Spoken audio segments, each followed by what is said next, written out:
present for your birthday tomorrow. Your mother is coming home. 4. Gerald couldn't breathe for a moment. His heart felt tight and crunched inside his chest.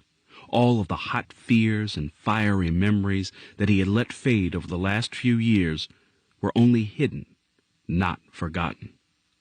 He looked up, confused and frightened, and let Aunt Queen soothe him with one of her warm, soft hugs until he was able to speak.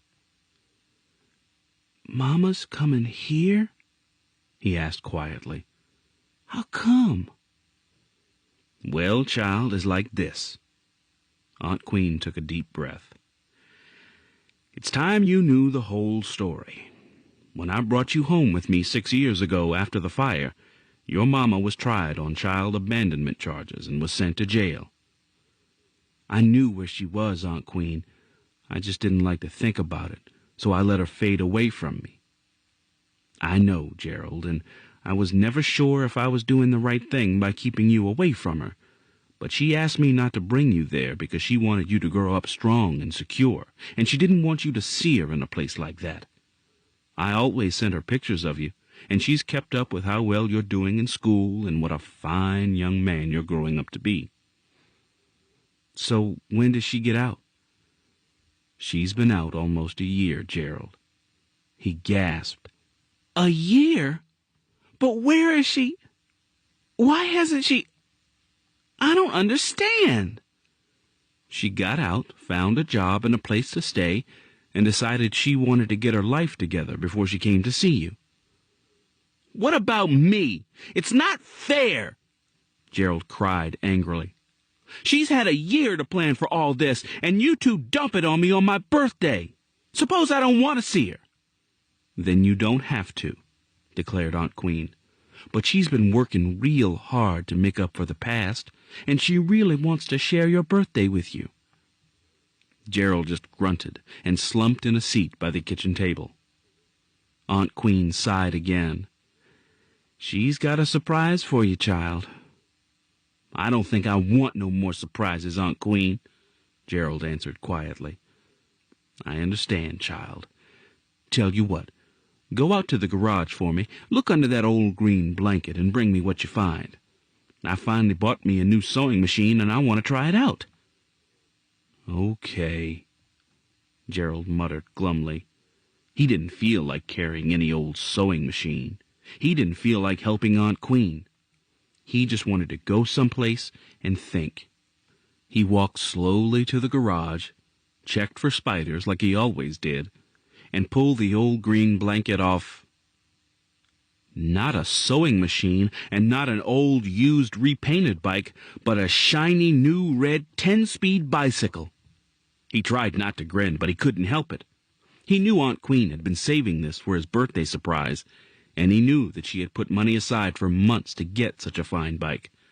And he knew that she had given it to him today to soften the shock of his mother's return. As he rolled it out of the garage, Aunt Queen sat on the back porch, smiling at him.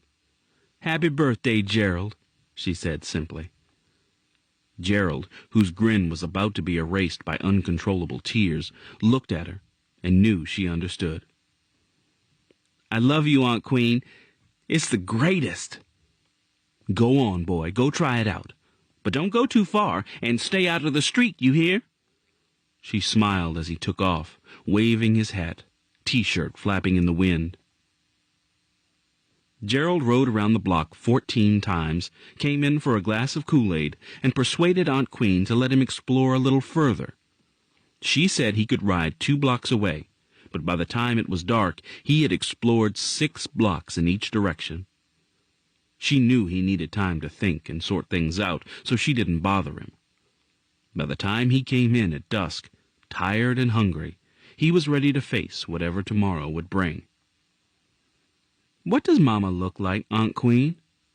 asked Gerald as he was getting ready for bed. "I sort of remember a really pretty lady." "Your Mama always was a pretty little thing," replied Queen. "She ain't changed much." Gerald started to ask what Mama's surprise was, but he didn't really want to know. Instead, he just said, Thanks again for the bike, Aunt Queen. I promise to be real careful." "I know you will, child. Now get some sleep." Queen turned off the light and rolled her chair into the kitchen, where she made herself a cup of tea. She sipped slowly, thinking about the last 6 years, and how the boy sleeping in the next room had enriched her life with his laughter and energy. Yes, times had been rough for the two of them occasionally, and yes, she was getting older, and yes, her arthritis was sometimes painful, but there was no way she was going to let them take Gerald away from her. She glanced at the proud new bike on the porch. She was glad she had given it to him a day early.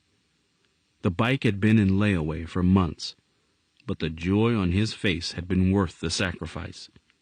He would need that moment of happiness to hold on to in the next few weeks, for a struggle was coming from which she could no longer shield him. Aunt Queen gazed at the darkened sky and prayed for strength.